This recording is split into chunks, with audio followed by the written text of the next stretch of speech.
Ladies and gentlemen, welcome.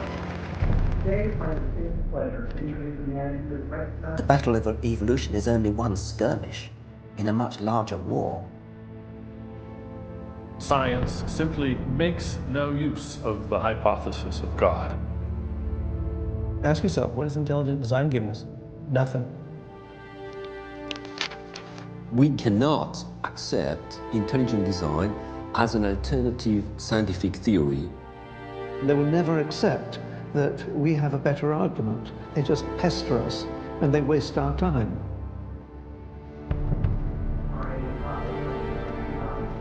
The right to how we live life in today's existence.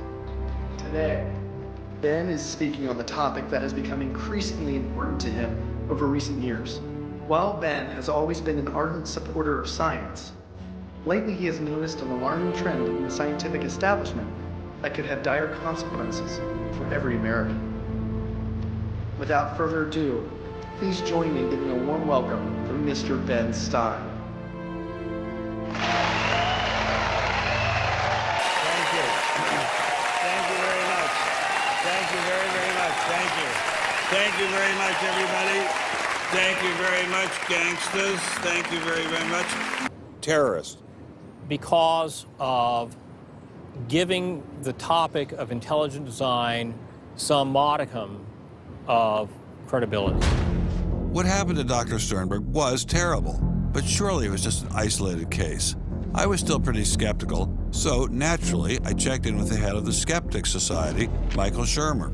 So I can't prove there is no God or Yahweh in your case, any more than I can prove there is no Isis, Zeus, Apollo, Brahma, Ganesha, Mithras, Allah, or for that matter, the flying spaghetti monster. And think about just one thing. Why would the aliens look like this? Well, these are who bipedal. Who drew that? Skepticism, it's not a position you take. It's just an approach to claims. This one is called the borderlands of science, where sense meets nonsense.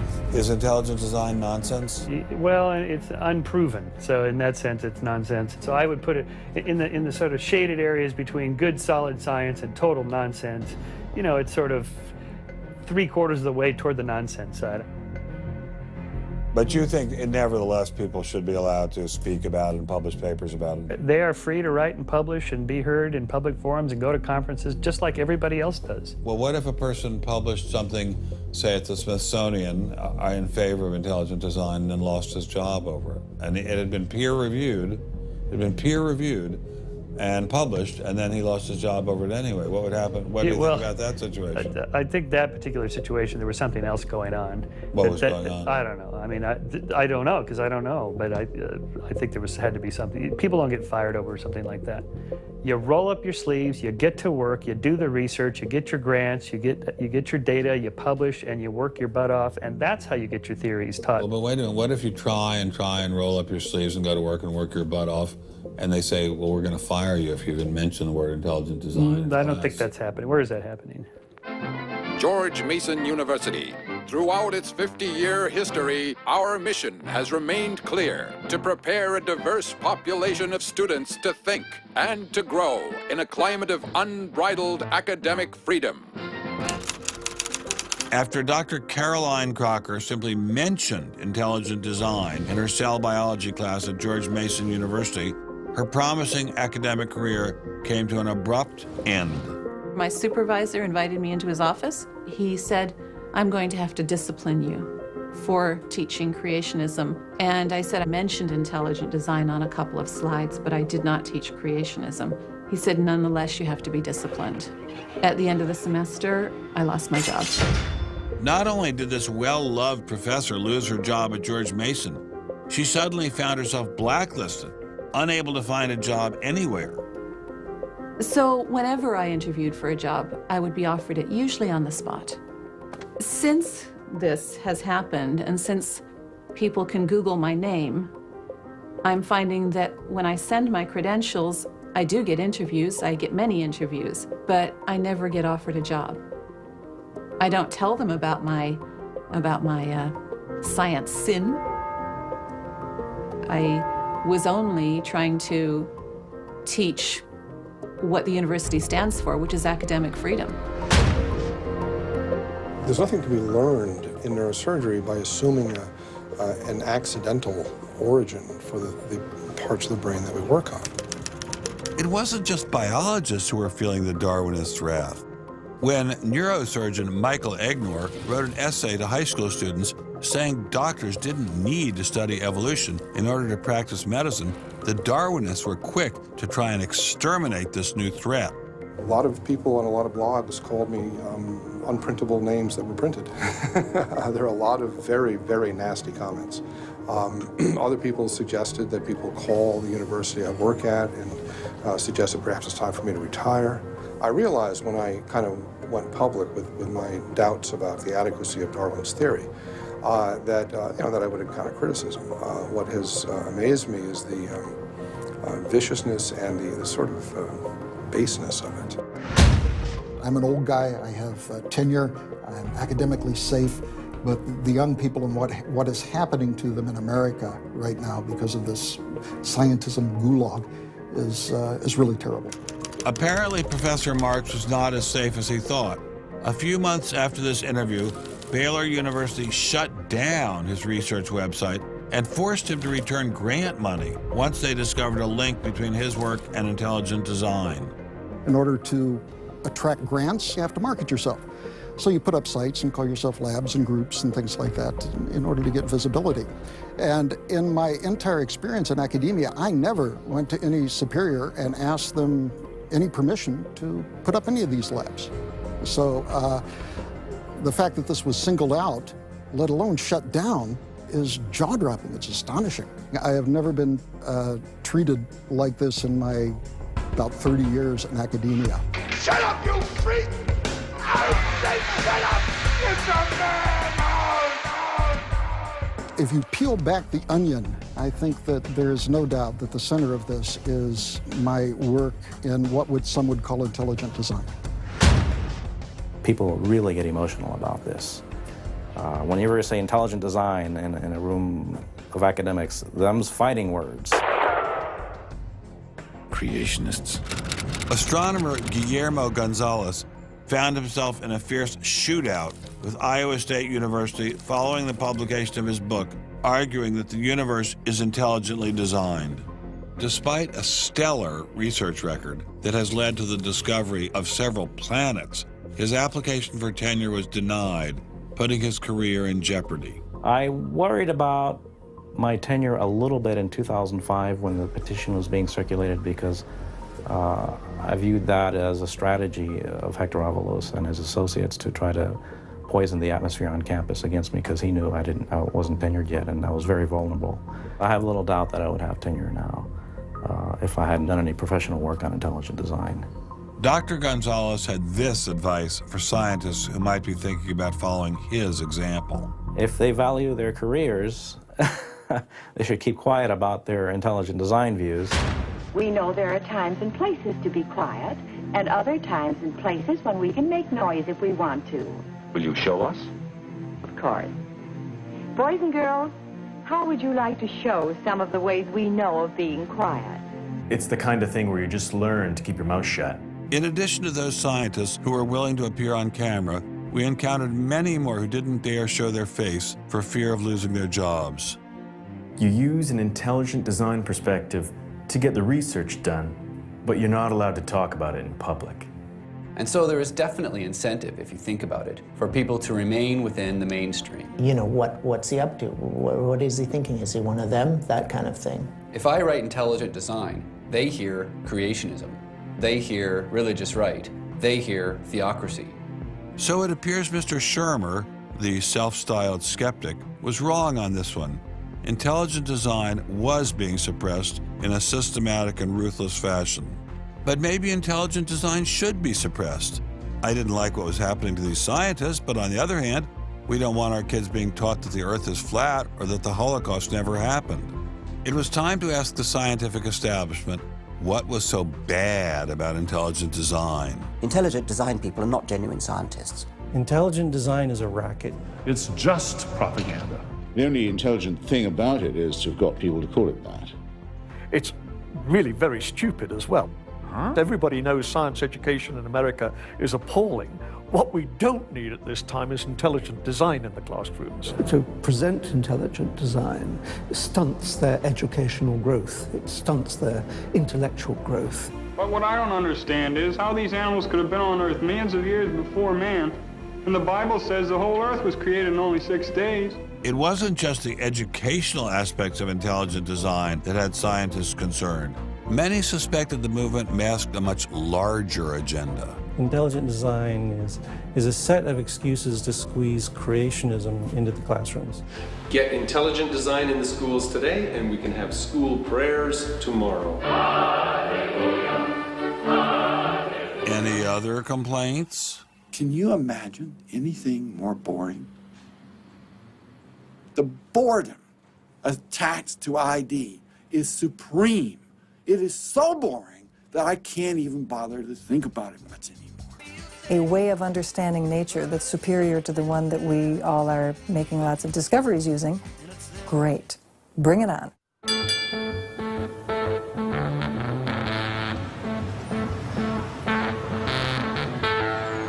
are really, really lost.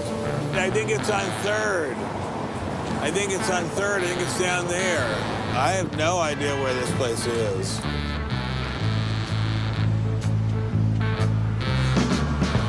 I guess I just keep walking. Do you have any idea where the Discovery Institute is? Have you ever heard of that? Never heard of it. Okay, thank you.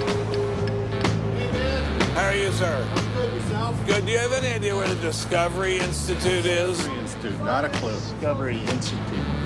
Thank you. It's very kind of you to offer. Welcome to Seattle. Thank you, sir. It's got to be this whole building. Yes, where is the Discovery Institute, please, sir? Discovery Institute on the 8th floor, suite 808.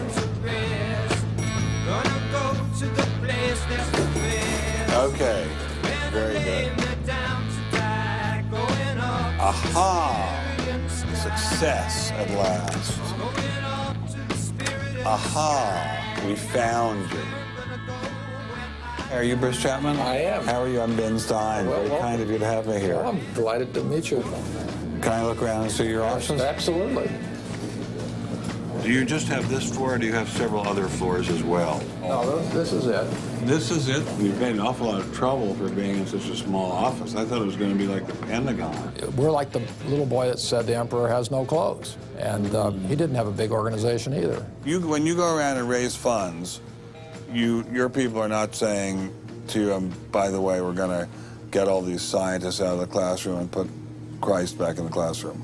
Well, I don't know that Christ has ever been in the science classroom. This is not a religious argument. This is something that people, we have fellows who are Jewish or agnostic or various other things. There are people, there are Muslim scientists. There are people of all kinds of backgrounds who agree that Darwin's theory has failed. And so why would you bring religion into it? You don't need religion. This is a red herring, Ben. People who don't have an argument are reduced to throwing sand in your eyes. Well, if the Discovery Institute could get its wish about this subject, what would your wish be? Well, on this subject, as on others, we'd like people to be able to have a robust dialogue and even a debate where the evidence, the best evidence, in this case, the best scientific evidence is made available to people. Well, surely no one questions there should be a debate. Oh, yes, they do. They do? They say the debate has been settled. Well, that the issue's when settled. was the debate settled? Ben, I'd like you to talk to the scientists. You don't want to get your science from me. Mr. Chapman claimed ID had nothing to do with religion. So why was my first stop Biola University, formerly known as the Bible Institute of Los Angeles?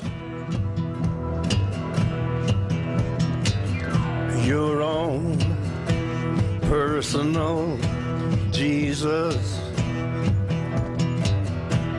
Someone to hear your prayers, someone who cares. Footnote in the history of science. Your own Stonehenge was caused by intelligence. personal Jesus. Remarkably stable in terms of all the knowledge. Someone to hear your prayers, someone who's there.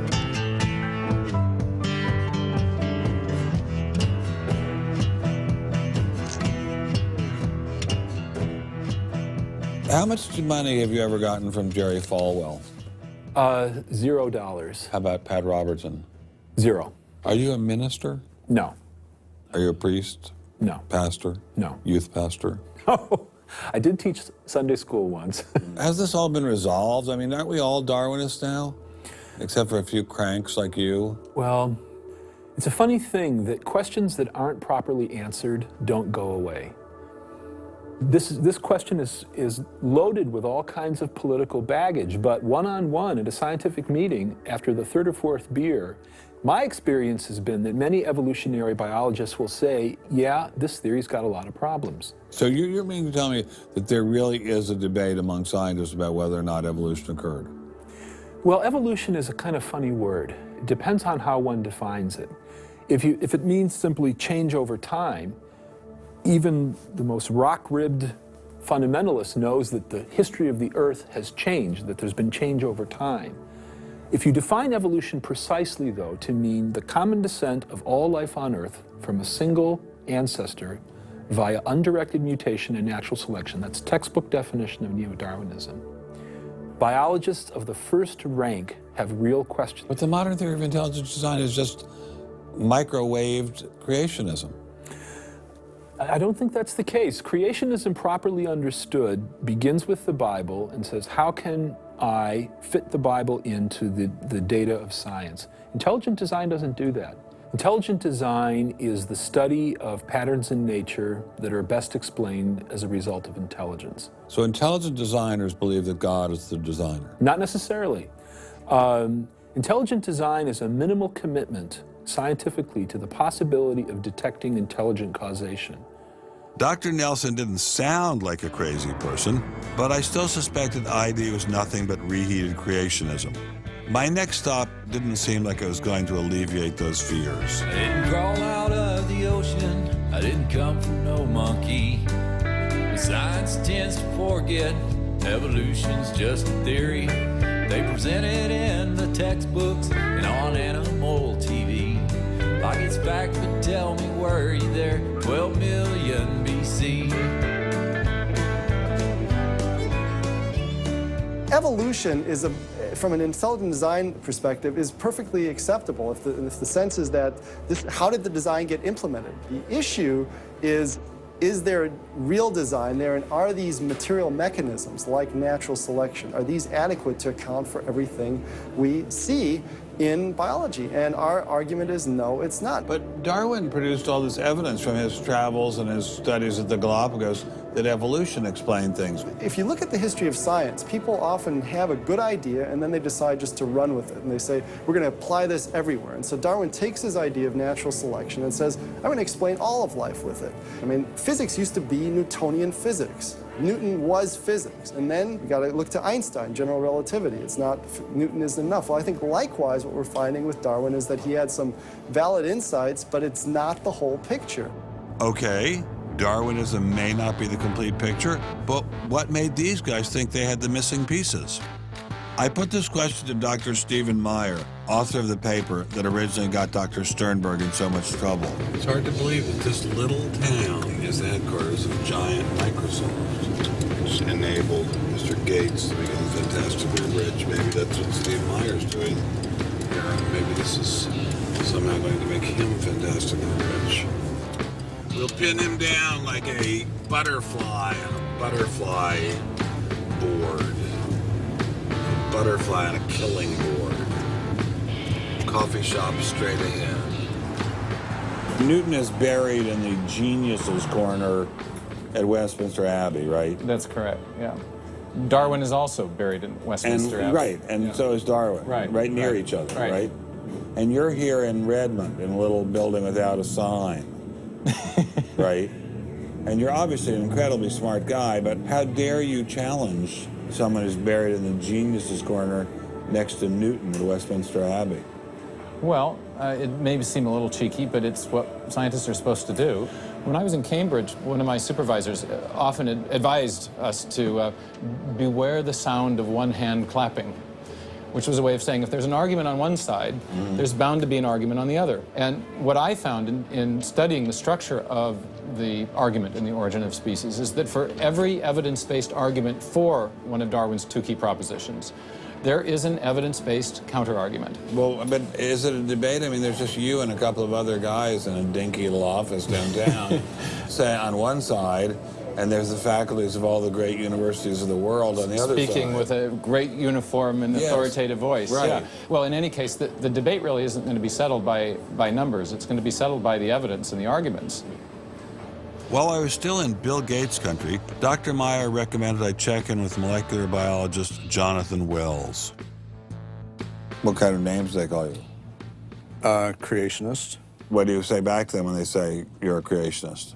Well, I usually don't get the opportunity. What's at stake for you personally here? First of all, I love science. I think the way Darwinism corrupts the evidence, distorts the evidence, is bad for science.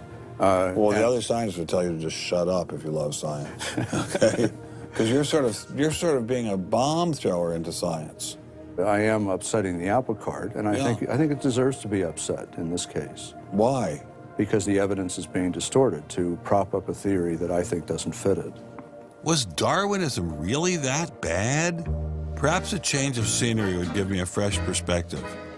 Quand je t'ai vu au coin de la rue, tout est vide, j'ai cru que tous les deux, sur le ciel bleu, nous serions très heureux.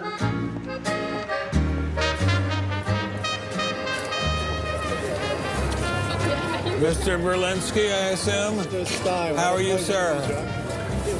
So where are you from originally? I was born in New York. Yes. Spent 31 years in Manhattan. Yes. And I spent a lot of time in California, too. And tell me all the various universities where you studied or taught.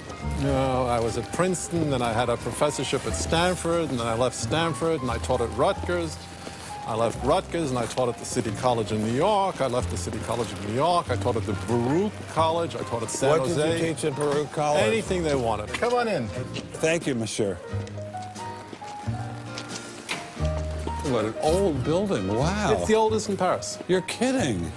Merci, monsieur. Ah, je vous en prie, monsieur. Merci. Wow, this is fabulous.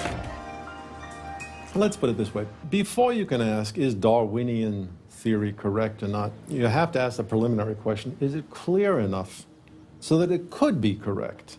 That's a very different question. One of my prevailing doctrines about Darwinian theory is, man, that thing is just a mess. It's like looking into a room full of smoke. Nothing in the theory is precisely, clearly, carefully defined or delineated. It lacks all of the rigor one expects from mathematical physics, and mathematical physics lacks all of the rigor one expects from mathematics. So we're talking about a gradual descent down the level of intelligibility until we reach evolutionary biology. We don't even know what a species is, for heaven's sakes. So his theory is smoke, but elegant smoke.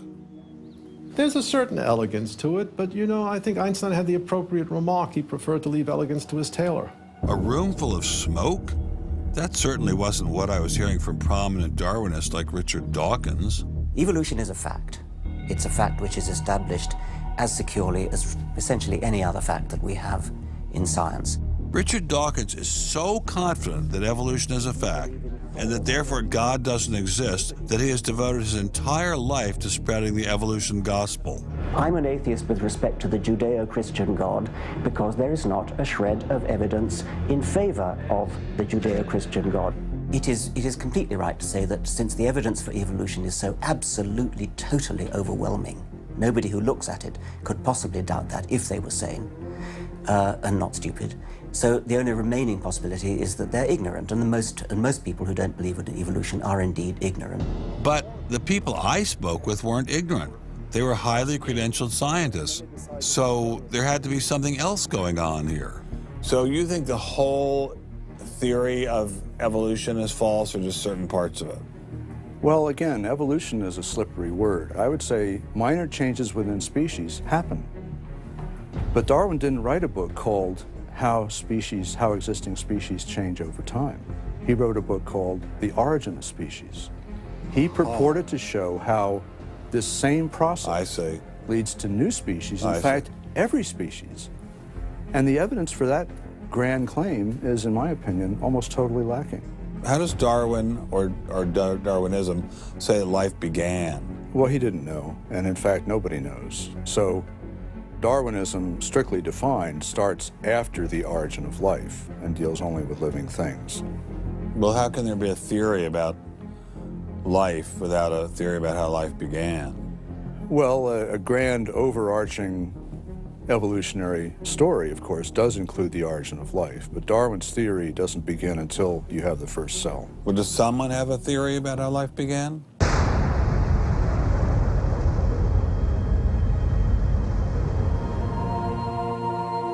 This is the story of a small planet in space called Earth. For a typical Darwinian explanation of how life originated, Dr. Wells directed me toward this documentary. The chemical elements essential for life, hydrogen, oxygen, carbon, and nitrogen, were now in place. What was needed was a way of combining them. Perhaps the energy came from lightning. Whatever it was. Excuse me? Whatever it was, energy managed to arrange these chemical ingredients in just the right way. Whatever it was? I was hoping for something a little more scientific. The most popular idea has been that life emerged spontaneously from primordial soup. In 1953, Stanley Miller mixed water, methane, ammonia, and hydrogen to simulate the early Earth's atmosphere. Then he ran electricity through it in an attempt to jumpstart life. It's alive! It's alive! It didn't work.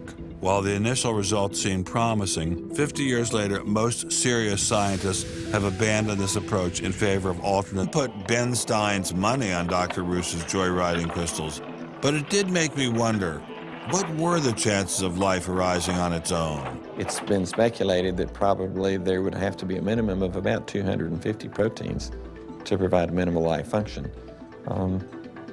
If that's really true, then I think it's almost inconceivable that life could have happened in some simple step-by-step way. Okay, so the simplest form of life requires at least 250 proteins to function. What's so difficult about that? Welcome to the Casino of Life. Who wants to spin for a chance to win? Oh, sure. I'll give it a shot. What do I win? Take a look at this. Huh? How about the world's first single-cell organism? This perfectly aligned string of proteins could be yours. Now, take a spin.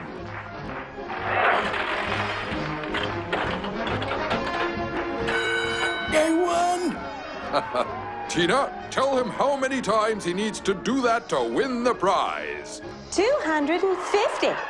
That's right, folks, and all in the correct order. But that's impossible. We've heard that before, haven't we, Richard? Come on, Mother Nature, do your thing. You stupid machine! I hate you!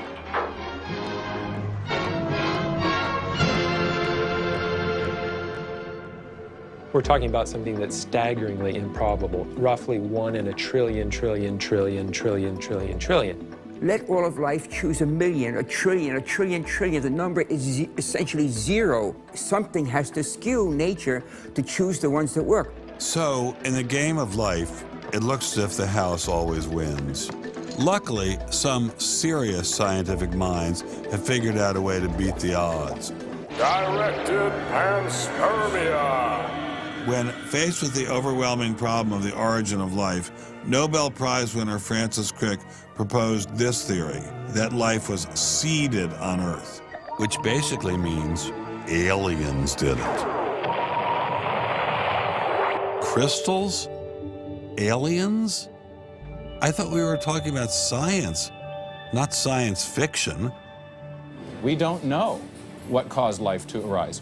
Did it arise by a purely undirected process? Or did it arise by some kind of intelligent guidance or design? And the rules of science are being applied to actually foreclose one of the two possible answers to that very fundamental and basic and important question. So the rules of science say we will consider any possibility except one that is guided. Exactly.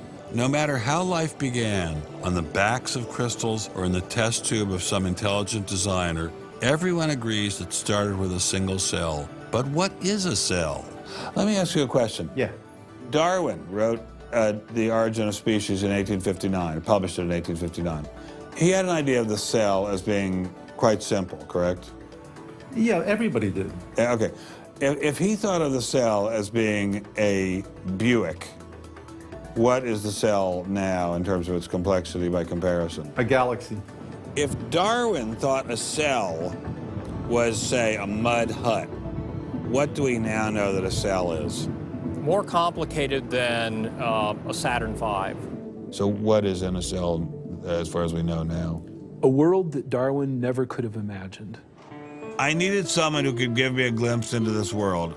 So we went to molecular biologist Doug Axe. Think of a cell as being a nanofactory, a factory where, on a very small scale, digital instructions are being used to make the components of the factory. Here we have the famous DNA double helix. You can see the two helical strands that are intertwined and wind around each other on the outside of the molecule. This is the material that stores all of our genetic information. In higher life forms, this will be the equivalent of something like a gigabyte of information stored in the molecules that form the individual chromosomes, all packed within the nucleus, which is a tiny fraction of the entire cell size. So what does DNA do? Well, the information in DNA ends up providing the information for sequencing the amino acids to make protein. We have information in a one-dimensional form that provides the information for a three-dimensional form.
I'm finally just beginning to grasp the complexity of the cell.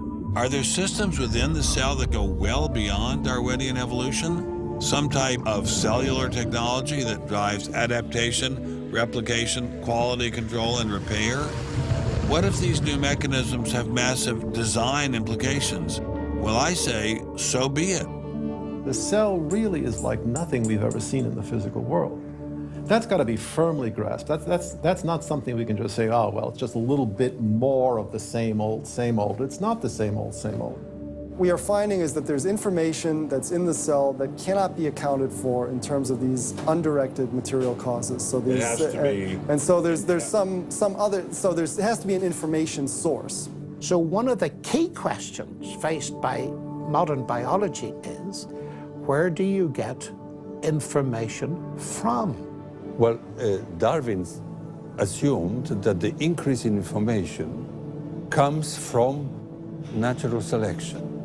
But natural selection reduces genetic information, and we know this from all the genetic population studies that we have. And where does the new genetic information going to come from? Well, that's the big question. So when we find information in the DNA molecule, the most likely explanation is that it too had an intelligent source. I mean, we need engineering principles to understand these systems, okay? I mean, it's only because of our advancements in nanotechnology that we can even begin to appreciate these systems. But using intelligent design didn't seem to stop the scientists I spoke with, so why all the controversy? Suppose we find, simply as a matter of fact, that our scientific inquiries point in one direction. Which is that there is an intelligent creator. Why should we eliminate that from discussion? Streng verboten? How come? Why? Streng verboten. Very good. What does streng verboten mean? Strongly forbidden. Strongly forbidden. You've got two possible hypotheses. You've got a wall through the middle of through your brain, in effect, through your thinking. You say, well, you can't consider anything on this side of the wall. Only hypotheses on this side of the wall are permissible for consideration. What about academic freedom? I mean, can't we just talk about this? Their reply is that science is not a democratic process. Oh, really? And that there is a consensus view. But wait a minute, we are to subscribe to the wait a second, view. but Darwin challenged the consensus view, and that's how we got Darwinism. If Darwin wanted to challenge the consensus today, how would he do it? Science isn't a hobby for rich aristocrats anymore. It's a multi-billion-dollar industry. And if you want a piece of the pie, you've got to be a good comrade. Scientific ideas. How we get them to you, the people. Every idea must be inspected to ensure that it is safe. All theories must pass through a series of checkpoints. First, the Academy. Getting a controversial theory through the Academy can be dangerous. Few people know this better than Congressman Mark Souder. He uncovered a targeted campaign led by individuals within the Smithsonian and the National Center for Science Education to destroy Dr. Sternberg's credibility. If you want peer reviews, if you want to be published, if you want to go to respected institutions, the core view does not tolerate dissent. There's kind of a, this is the way it is, and anybody who's a dissenter should be squashed. Are you gonna be on my side if I let you up? Sure, Chick, sure. I'm on your side. Just let me up. I'll do anything you say. Souder isn't the only one who has witnessed the Academy's tactics. Journalist Larry Witham has seen similar behavior during his 25 years of covering the evolution controversy. Once you're thick in science, you can't question the paradigm. But if you want to get grants, if you want to be elected to high positions, if you want to get awards as a promoter of public education of science, you can't question the paradigm. People cannot be trusted to form their own opinions. This business about open-mindedness is nonsense. Why is the scientific establishment so afraid of free speech? There is this fear that if one aspect of the theory is closely scrutinized, there's going to be an unraveling. Who are you? Oh, I am the great and powerful Wizard of Oz. I interviewed dozens and dozens of scientists, and when they're amongst each other or talking to a journalist who they trust, they'll speak about, it's incredibly complex, or molecular biology is in a crisis. But publicly, they can't say that. Keeping a keen eye on the Academy are various watchdog organizations. Listen to Eugenie Scott of the National Center for Science Education. The NCSE has been at the heart of virtually every evolution controversy over the past 25 years, vigorously defending the Darwinian gospel. We have had a lot of business, unfortunately, at NCSE in the last few years, because virtually every state in which science education standards has come up for consideration has had a big fight about the coverage of evolution in them. NCSE was started by a group of scientists and teachers who were very concerned because in the late 70s and early 80s there were a lot of attempts to pass equal time for creation science and evolution laws. And clearly this is something that neither scientists nor teachers liked. It wasn't exactly help the creationists are coming, but it's, kind of along those lines. Most scientists just throw up their hands and say, creationists, they drive me crazy, you handle it.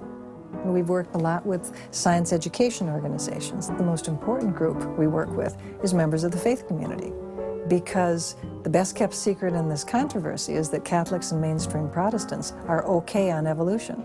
Are you sure about that, Eugenie?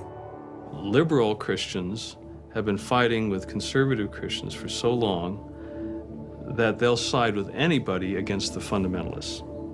And Eugenie Scott says, well, welcome over. There's a kind of science defense lobby, or an evolution defense lobby in particular. They are mostly atheists, but they are desperately wanting to be friendly to mainstream, sensible religious people. And the way you do that is to tell them that there's no incompatibility between science and religion. But is there really an incompatibility? Can't we believe in God and Darwin? Implicit in most evolutionary theory is that either there's no God or God can't have any role in it. So naturally, as many evolutionists will say, it's the strongest engine for atheism.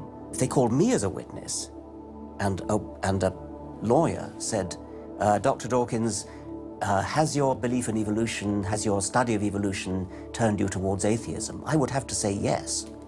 And that's the worst possible thing I could say for winning that court case. So people like me are bad news for the science lobby, the evolution lobby. By the way, I'm being a hell of a lot more frank and honest in this interview than many people in this field would be.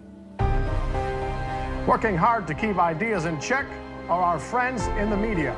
Morning, paper. Paper, mister? The tendency of the media is to side with the establishment because they inherently agree with the establishment. Eugenie Scott, my understanding is that there is not a single peer-reviewed article out there that supports intelligent design. Am I wrong? You are not wrong. You are correct. I believe that we get coverage, but we always get coverage like we're the outsider, not like it's an even debate.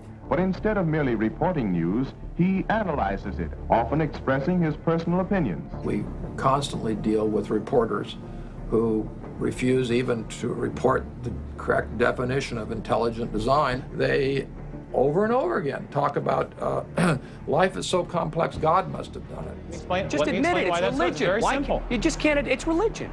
It's a wanton distortion of our position. Studied ask.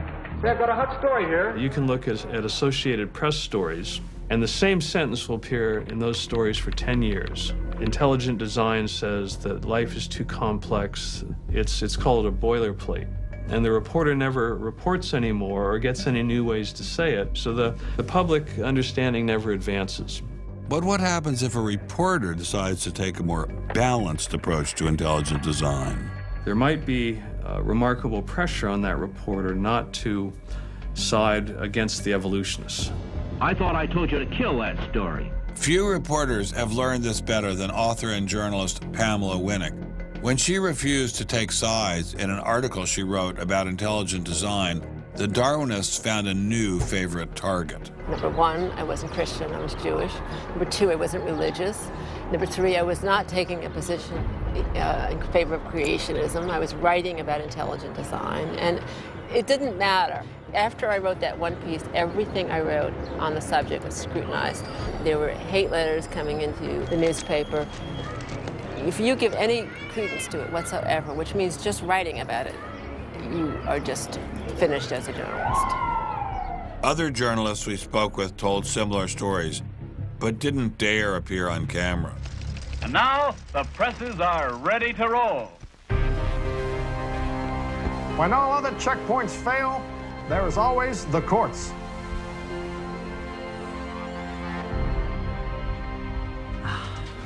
We have spent an enormous amount of time trying to prove to the court what everybody already knows, that intelligent design is a particular religious belief. But I thought scientific questions were settled by the evidence, not by taking people to court and suing them. How do other countries deal with such disputes? Dr. Marcy Giertuk, a population geneticist who now represents Poland in the European Parliament, was able to shed some light on this topic. The censorship of teaching criticism of evolution is and always was much stronger in, say, in your country, in the United States, than it ever was in Poland. Why? Why would the censorship? That is because you have a political correctness in your country. These issues are brought to court, and the court says what you can and what you cannot teach. We want to know what you teach, what books you use, how you teach it. We never had that sort of way of deciding scientific issues in Poland. We never had the courts involved. So you are saying that as far as the teaching of science is concerned, Poland is freer academically than the United States? I think in this particular issue of evolution, I think this is true. But how effective are the courts in deciding such matters? What about the general idea that intelligent design is doomed as a result of several recent legal setbacks? I think court cases don't decide anything. I mean, if you look at the Scopes trial, who won that trial? It wasn't the evolutionists. I mean, it was the Tennessee law was upheld, barring evolution. And yet, in the popular imagination, Scopes is the hero. Inherit the Wind, that movie, which is really bogus history based on the Scopes trial, has carried the day. These issues go much deeper than any decision by a judge. The evolution debate does seem to run much deeper than the courts, much deeper even than science. To generate this level of hostility, ID must threaten something at the very core of the Darwinian establishment. The entire globe is today the site of a momentous conflict. It is the challenge of ideas.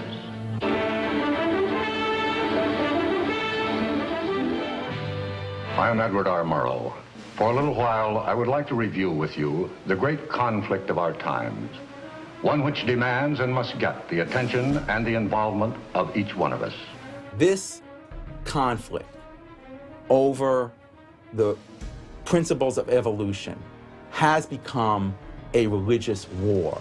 It really is no longer about scientific investigation. It is total competition with an antagonist who is putting into it everything within his capability. The situation has reached a point where many of evolution's top apologists have switched from defending Darwinism to attacking religion in what they see as a bid to stamp out intelligent design at the source. Richard Dawkins is the best example of this. His recent book, The God Delusion, has sold over 1 million copies worldwide. The God Delusion is my long-expected, long-worked-on full frontal attack on religion. To me, science is about trying to explain existence, and religion is about trying to explain existence. It's just that religion gets the wrong answer. But is Dawkins correct? Are science and religion really at war? For an appraisal of this continuing and protracted conflict, we can go to a reporter who has watched the growing conflict with the perception of a trained military observer. Oxford professor Alistair McGrath, author of The Dawkins Delusion, seemed like the ideal person to answer my question. Richard Dawkins has a charming and very, I think, interesting view of the relationship between science and religion. They're at war with each other, and in the end, one's got to win, and it's going to be science. It's a very naive view. It's based on a complete historical misrepresentation of the way science and religion have interacted. Dawkins seems to think that a scientific description is an anti-religious argument. Describing how something happens scientifically somehow explains it away.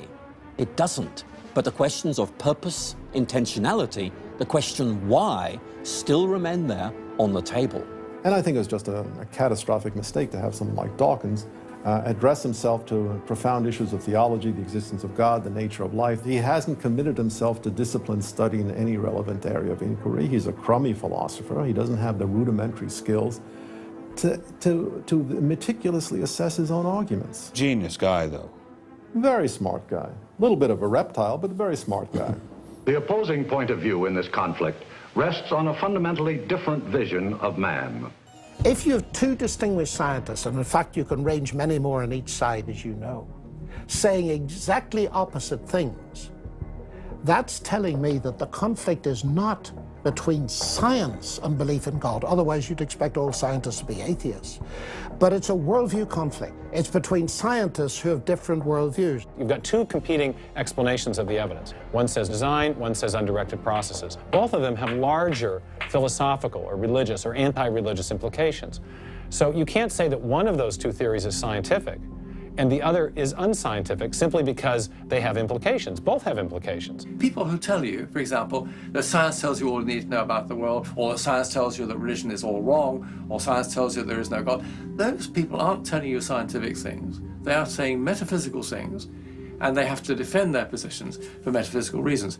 What is being presented to the public is, first comes the science, and then comes the worldview.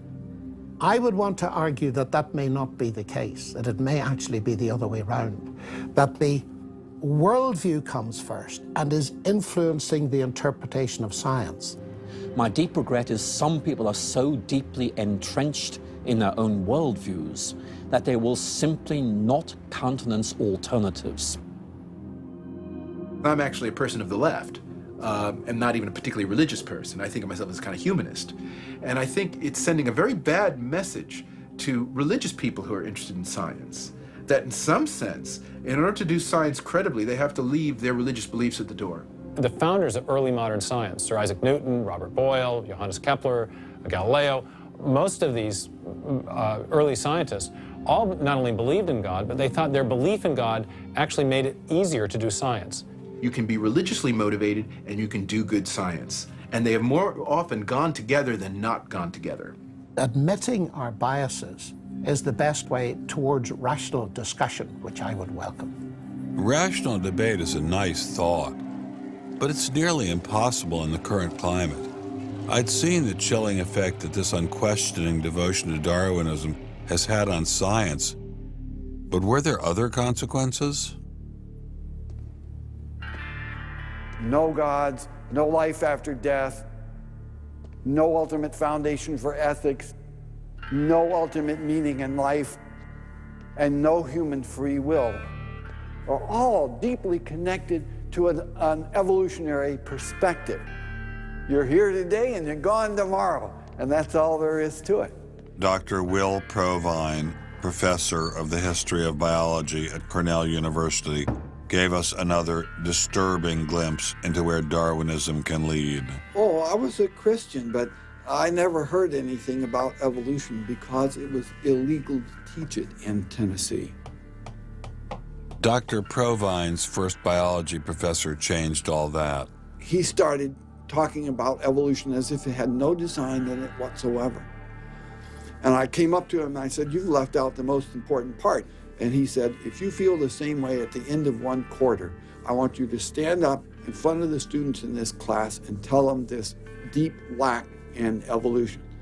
And I read that book so carefully, and I could find no sign of there being any design whatsoever in evolution.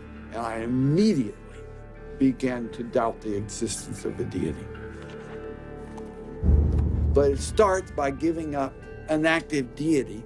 Then it gives up the hope that there's any life after death. When you give those two up, the rest of it follows fairly easily. You give up the hope that there's an immanent morality. And finally, there's no human free will. If you believe in evolution, you can't hope for there being any free will. There's no hope whatsoever of there being any deep meaning in human life. We live, we die, and we're gone. We're absolutely gone when we die. Dr. Provine is no stranger to the prospect of death. Nearly a decade ago, he was diagnosed with a large brain tumor. Let's suppose my tumor comes back, as it almost certainly will.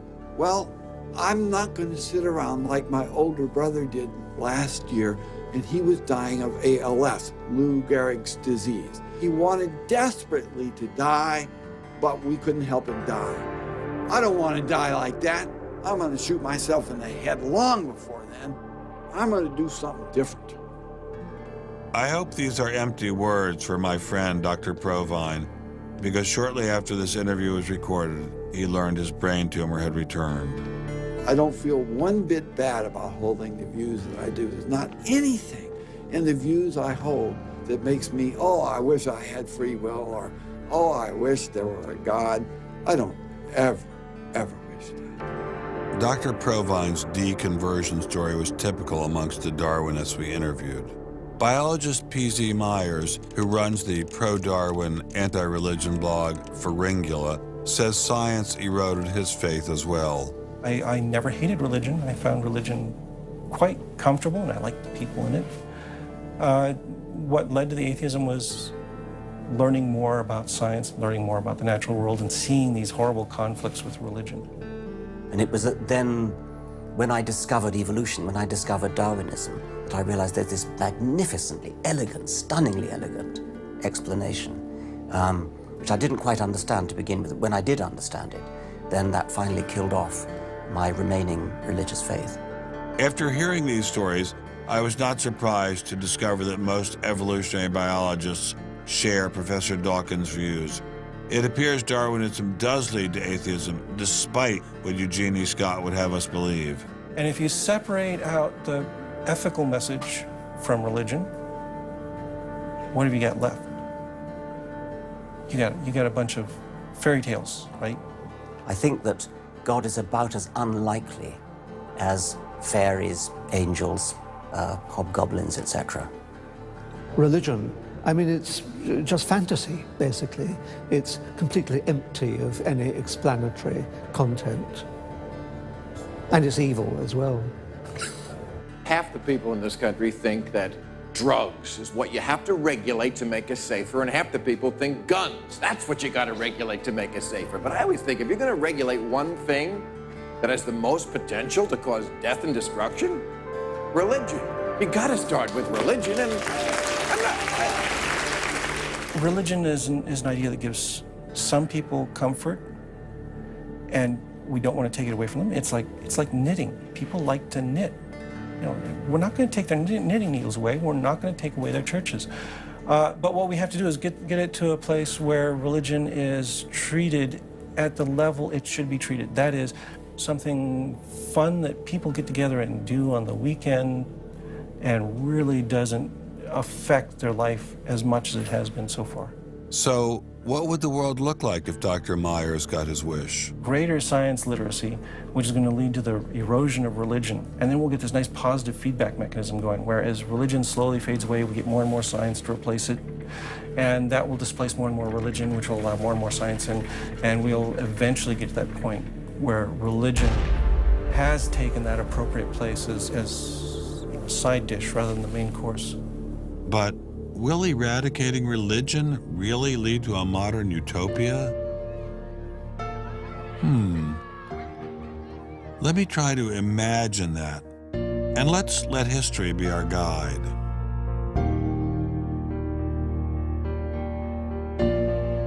In part, I think Matthew Arnold put his hands on it when he spoke about the withdrawal of faith. There is a connection between a society that has at least a minimal commitment to certain kinds of transcendental values and what human beings permit themselves to do one to the other. That got me thinking, what other societies have used Darwinism to trump all other authorities, including religion? As a Jew, my mind leapt to one regime in particular. The connection between Hitler and Darwin is, of course, historically a difficult connection because they were separated by a good many years. One was English, one was German.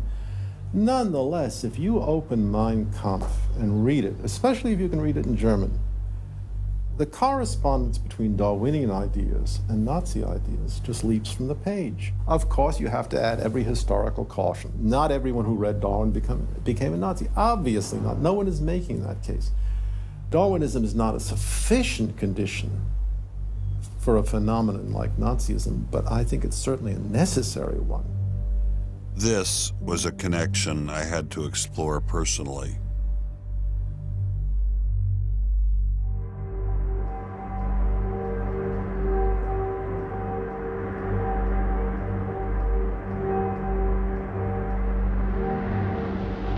American officers arrive at a Nazi institution seized by First Army troops. Under the guise of an insane asylum, this has been the headquarters for the systematic murder.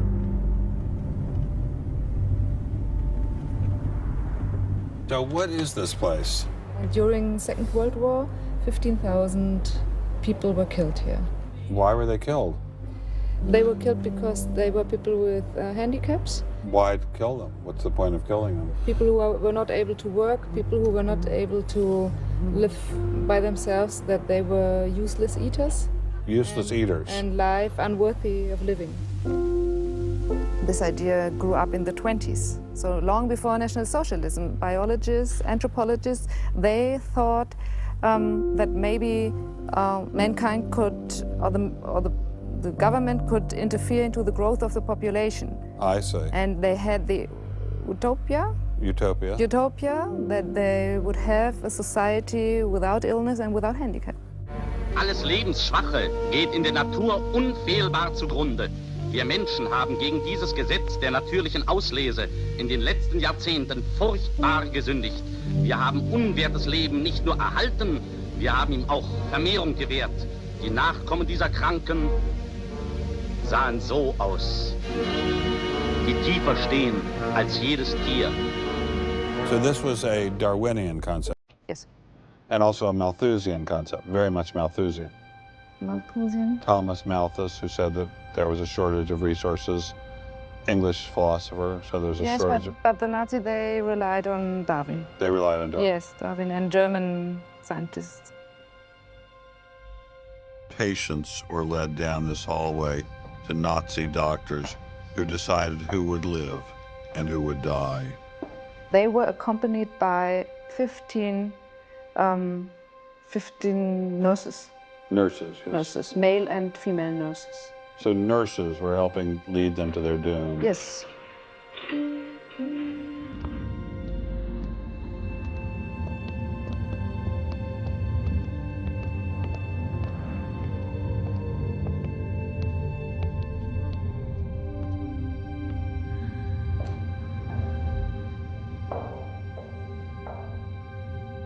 So were the prisoners told they were taking a shower? Yes, they were taking a shower, and here was 1 or 2 showers. So how many people were brought into this room? 60 to 70.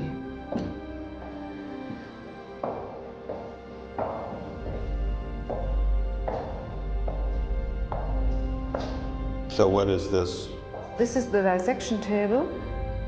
Do you ever think to yourself, the sane ones were the ones lying here having their brains removed? The insane one was Dr. Gorgas and all the other people? No, no, I don't think that, because I think those people who killed here, they were very sane, because they had their purposes. They had purposes? Yes. I don't think they were insane.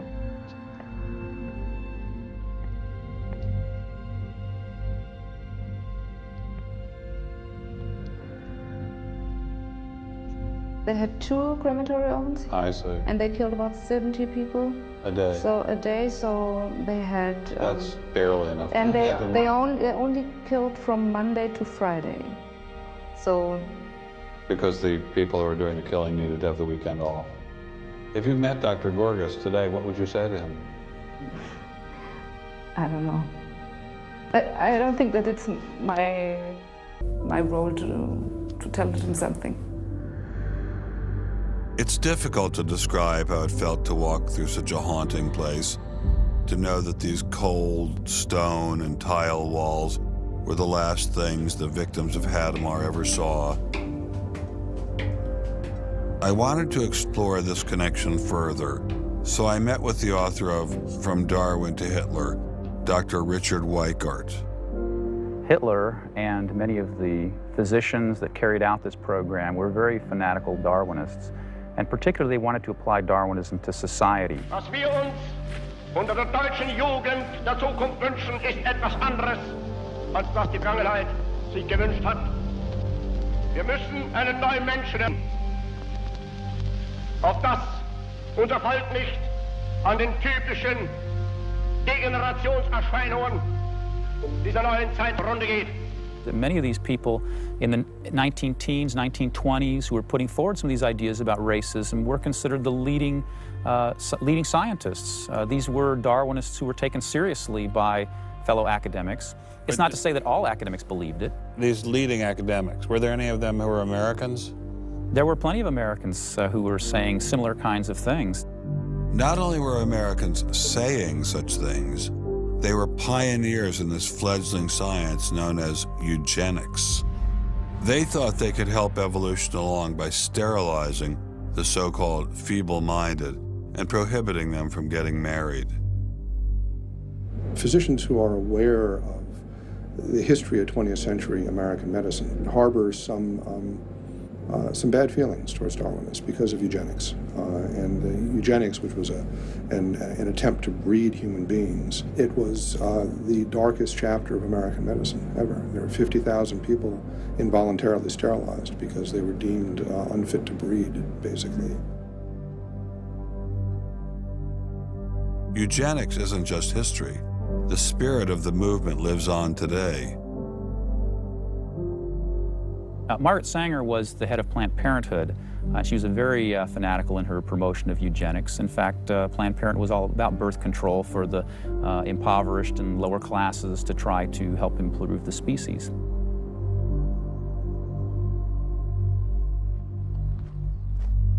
From Hadamar, I traveled with Dr. Weikart to Dachau, where the Nazis applied the ideas of eugenics on a massive mechanistic scale. When it was a fully functioning concentration camp, and what was the purpose of it? I mean, part of it was to repress political enemies. What was the rest of the purpose? Well, beyond the repression of the political enemies, which was its purpose at the very beginning, then later on it transformed into repressing racial enemies. And sometimes those categories overlapped because sometimes they thought that these people were political enemies because they were inferior biologically. The war itself was part of the Darwinian struggle for existence for Hitler. And he saw the extermination of the Jews as one of those fronts to this warfare going on as this Darwinian struggle for existence. Would you say that Hitler was insane? No, I wouldn't say he was insane. I think he had imbibed some very, very wrong ideas. And in fact, I think he took the logic of them in certain ways that brought him to take very radical solutions for them. Would you say he was evil? Oh, I'd definitely say he was evil. Is there such a thing as evil? Oh, I think there is. And is there such a thing as good? Oh, definitely. And evil can sometimes be rationalized as science. Oh, sure. And evil can sometimes be rational. When it's rationalized as science, and I think when it's rationalized in this particular way in particular, I think Hitler thought he was doing good. He thought he was doing good? Oh, I think so. He thought he was benefiting. He thought he was benefiting humanity by driving evolution forward and creating a better humanity.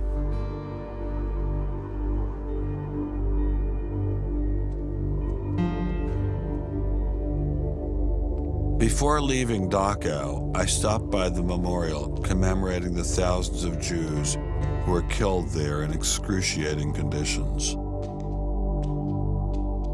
I know that Darwinism does not automatically equate to Nazism. But if Darwinism inspired and justified such horrific events in the past, could it be used to rationalize similar initiatives today?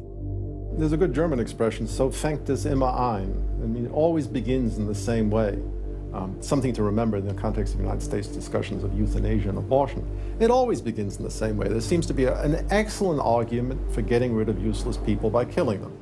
Or at least it seems excellent to the people advancing the argument. It's the love affair with death and, the euthanasia and this movement going on, which I find appalling. And the idea is that, immediately rid our society of anybody who might be a drain and think of people in economic terms. And I think that's where some of the Darwin fits in, actually. It's just a devaluing of human life. First of all, if you take seriously that evolution has to do with, the transition of life forms and that life and death are just natural processes, then one gets to be liberal about abortion and euthanasia. All of those kinds of ideas seem to me follow very naturally from a Darwinian perspective, a deprivileging of human beings, basically. And I think that people who want to endorse Darwinism have to sort of take this kind of viewpoint very seriously. And when we see an elite, and it is an elite that controls essentially all the research money in science, saying there is no such thing as moral truth, science will not be related to religion. I mean, it's essentially official policy of the National Academy of Science that religion and science will not be related. I mean, hey, that cuts off a lot of debate, doesn't it? What's going to happen if this doesn't change? Well, I think we're watching it happen, aren't we? I needed time to think, so I traveled to the birthplace of this idea.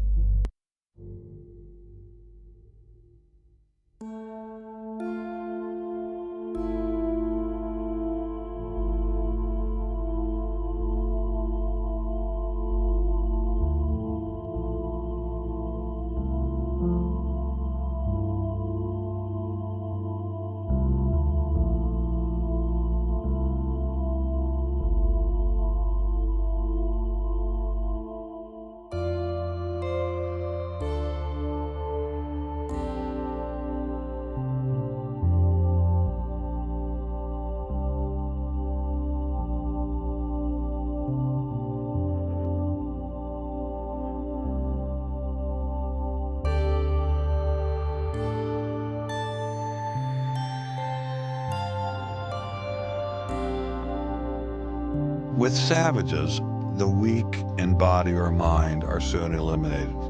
We civilized men, on the other hand, do our utmost to check the process of elimination. We build asylums for the imbecile, the maimed, and the sick. Thus, the weak members of civilized societies propagate their kind. No one who has attended to the breeding of domestic animals will doubt that this must be highly injurious to the race of man. Hardly anyone is so ignorant as to allow his worst animals to breed. Charles Darwin, The Descent of Man, 1871.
Throughout the Cold War in Germany, there was this wall erected to keep ideas out.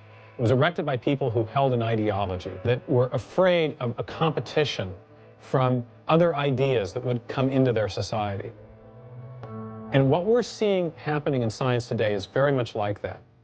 But I think that's just a strategy for protecting a failing ideology from competition. America didn't become the great nation that it is by suppressing ideas. It progressed by allowing freedom of speech and freedom of inquiry. Thomas Jefferson got it right when he wrote, "We hold these truths to be self-evident, that all men are created equal, that they are endowed by their Creator with certain unalienable rights, that among these are life, liberty, and the pursuit of happiness." Hundreds of thousands of Americans have given their lives to protect these values, but now they're under threat once again. It wasn't just scientists who were being expelled. It was freedom itself, the very foundation of the American dream, the very foundation of America. If we allowed freedom to be expelled in science, where would it end? The Darwinian establishment is so massive and so entrenched, it appears impenetrable. I couldn't bring it down myself, but I could at least confront those who had expelled the scientists I'd met. What would you say if you had Eugenie Scott sitting next to you? What would you say to her? I would ask her, by what authority does she and those like her presume to declare what is and is not science? You know, he's sort of made himself martyr of the day. They've gotten a lot of mileage out of, poor Rick Sternberg. We got lip service from the leadership of the Smithsonian, but I didn't feel they ever followed through. We went into the Smithsonian looking for answers, but we ran into the same stone wall as Congressman Souter. We're not authorized to do this, to stop.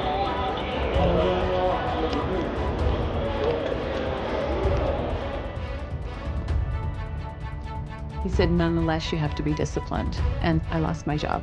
We did get an interview with a spokesman from George Mason, but it was impossible to knock him off his script. Her contract was not renewed. It was simply not renewing her contract, but she's satisfied. Her contract was not renewed. It had nothing to do with the controversy. of that topic of intelligent design. I have never been treated like this in my about 30 years in academia. We received a similar reception at Baylor University. They refused to admit that what had happened to Dr. Marks had anything to do with ID. Certainly the conversations I've had, this has not, the intelligent design situation has not been the thrust of the conversation. It's a procedural issue. That's the way we have it. Funny, that's not how Dean Kelly put things in his original email to Dr. Marks.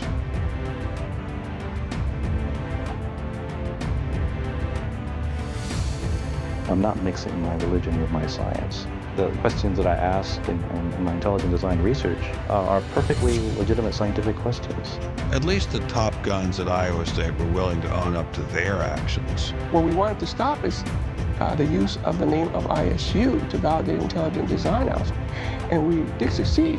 I really think a lot of Darwinian. He's a great guy. So, I mean, that's why I'm kind of disappointed, all right, that he should have just left this alone. So, in my opinion, should have just left it alone. Dr. Hauptmann elaborated further on his great regard for Gonzalez. This is quoting an email from you to Mr. Avalos. You say, sometimes it is just best to ignore idiots, in reference to Guillermo. And then the religious nutcases should be challenged at every opportunity.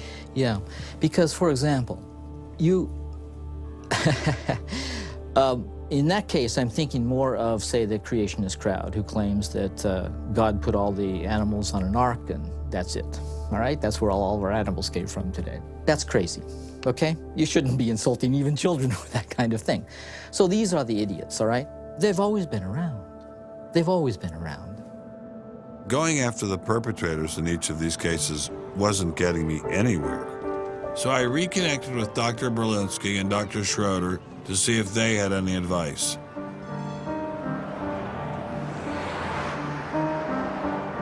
There's a boundary to what science will accept right now. I think the parallel is exactly this wall coming down. Ask any Berliner from the east side what it meant to have the wall come down. If it is possible to make a break in the wall that will allow academia to ask these fundamental questions that exist and allow them in the science classrooms as well. It'd be nice to see the scientific establishment lose some of its prestige and power. It'd be nice to see other questions being opened up. Above all, it'd be nice to have a real spirit of self-criticism penetrating the sciences. What can I do to bring down the wall? Is there anything I can do? Make it apparent to the world that a wall exists. There are vast numbers of persons who talk about academic freedom. And there is academic freedom as long as you're on the correct side of the wall. But if you're on the wrong side of the wall, as we mentioned a few moments ago, you lose tenure, and that's a given. I took Dr. Schroeder's words to heart. Obviously, I couldn't take down the wall myself, but I could confront one of its modern architects.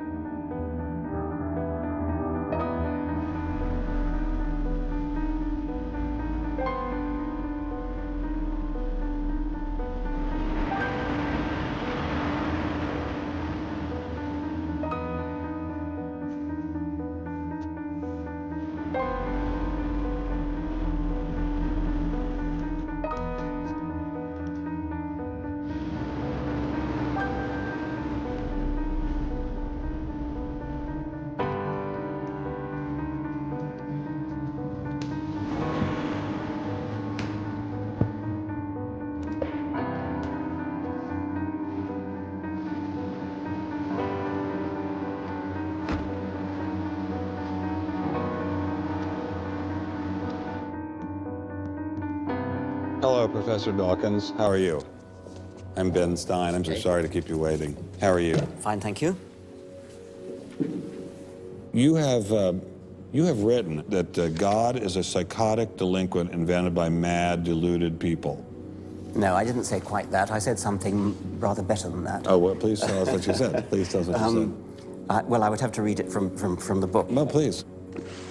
The God of the Old Testament is arguably the most unpleasant character in all fiction. Jealous and proud of it, a petty, unjust, unforgiving control freak, a vindictive, bloodthirsty ethnic cleanser, a misogynistic, homophobic, racist, infanticidal, genocidal, filicidal, pestilential, megalomaniacal, sadomasochistic, capriciously malevolent bully. So that's what you think of God? Yeah. How about if people believed in a God of infinite lovingness and kindness and forgiveness and generosity, sort of like the modern day God? Why spoil it for them? Why not just let them have their fun and enjoy it? I mean, I don't want to spoil anything for anybody. I write a book, people can read it if they want to. I believe that it is a liberating thing to free yourself from primitive superstition. So religion is a primitive superstition? I think it is, yes. So you believe it's liberating to tell people that there is no God? I think a lot of people, when they give up God, feel a great sense of release and freedom. Why do you think that? I mean, what's your dad? What's your scientist? What's your data? I think, well, I've had a lot of letters saying that, and I've... There are 8 billion people in the world, Dr. Dawkins. How many letters have you had? No, I haven't done that. That's quite true. Professor Dawkins seemed so convinced that God doesn't exist that I wondered if he would be willing to put a number on it. Well, it's hard to put a figure on it, but I mean, I'd put it as something like, 99% against or something. Well, how do you know it's 99%? I don't. Say not 97%. No, I did. You asked me to put a figure on it, and I'm not comfortable putting a figure on it. I think it's, I just think it's very unlikely. What? But you couldn't put a number on it? No, of course not. So it could be 49%. Well, it would be. I mean, I think it's unlikely, but it's quite far from 50%. How do you know? I don't know. I mean, I put an argument in the book. Well, then who did create the heavens and the earth? Why do you use the word who? You see, you immediately beg the question by using the word who. Well, then how did it get created? Well, by a very slow process. Well, how did it start? Nobody knows how it started. We know the kind of event that it must have been. We know the sort of event that must have happened for the origin of life. And what was that? It was the origin of the first self-replicating molecule. Right, and how did that happen? I told you we don't know. So you have no idea how it started? No, nor has anybody. Nor has anyone else. What do you think is the possibility that intelligent design might turn out to be the answer to some issues in genetics or in evolution? It could come about in the following way. It could be that at some earlier time, somewhere in the universe, a civilization evolved by probably some kind of Darwinian means to a very, very high level of technology and designed a form of life that they seeded onto perhaps this planet. Now, that is a possibility and an intriguing possibility. And I suppose it's possible that you might find evidence for that if you look at the details of biochemistry, molecular biology. You might find a signature of some sort of designer. Wait a second. Richard Dawkins thought intelligent design might be a legitimate pursuit? And that designer could well be a higher intelligence from elsewhere in the universe. Well, but that higher intelligence would itself have had to have come about by some explicable or ultimately explicable process. It couldn't have just jumped into existence spontaneously. That's the point. So Professor Dawkins was not against intelligent design, just certain types of designers, such as God. So the Hebrew God, the God of the Old Testament, he doesn't exist in your view? Certainly. I mean, that would be a very unpleasant prospect. And the Holy Trinity of the New Testament, nothing like that. Do you believe in any of the Hindu gods? Like Vishnu? How can you ask such a question? You don't, right? How could I? I mean, why would I, given that I don't believe in any others? You don't believe in the Muslim God? No. I mean, why do you even need to ask? Well, I just wanted to be sure. So you don't believe in any God anywhere? Any God anywhere would be completely incompatible with anything that I've said in I assume. Yeah. I'm just trying to make sure you don't believe in any God anywhere. No. What if after you died you ran into God and he said, "What have you been doing, Richard? I mean, what have you been doing? I've been trying to be nice to you. I gave you a multi-million-dollar paycheck over and over again with your book, and look what you did." Bertrand Russell had that point put to him, and he said, something like, "Sir, why did you take such pains to hide yourself?" But if the intelligent design people are right, God isn't hidden. We may even be able to encounter God through science, if we have the freedom to go there. What could be more intriguing than that?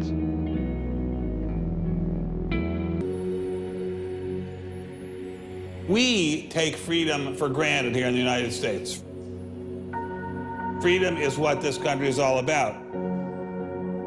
And a huge part of freedom is freedom of inquiry. But now, I'm sorry to say, freedom of inquiry in science is being suppressed. Behind me stands a wall that encircles the free sectors of this city, part of a vast system of barriers. There are people out there who want to keep science in a little box where it can't possibly touch a higher power, cannot possibly touch God. Those barriers cut across Germany in a gash of barbed wire, concrete, dog runs, and guard towers. If you believe in God, and you believe that there is an intrinsic order in the universe, and you believe that it's the role of science to try to pursue and understand better that order, you will be ostracized. I'm frightened by this, but I'm not going to let it stop me from investigating and from speaking. The wall cannot withstand freedom. What I'm asking for is the freedom to follow the evidence wherever it leads. My hope is that there'll be enough independent thinking scientists who don't like to be told what to think. People on both sides of the argument being prepared to talk and listen. And above all, a willingness to keep these dialogues open. It might allow a lot of very good scientists to be scientists who aren't being allowed to be scientists right now. I don't care what they end up as being. I don't care if they end up being religious, a young earth creationist. If they have thought their way through the issues and get there, I'm all for them. And why do I think we're going to win in this struggle? Because truth crushed to earth will rise again. To find out what's true has a value all of its own. If it has additional good consequences, so be it. Because no lie can live forever. I believe that science gives us one perspective on the world, and our religious insight gives us another perspective on the world. And by putting the two together, we will see more deeply and more truly. And if we will stand up for freedom, freedom is the victor. And if we all do that, we will overcome.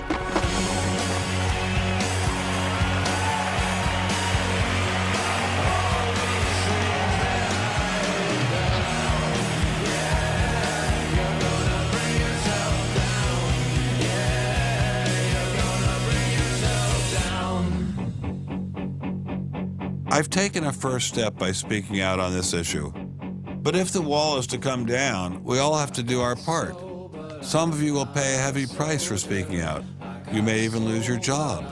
I guarantee you'll get hate email. But if you don't get involved, will anyone be left to carry on this struggle? Anyone? Anyone?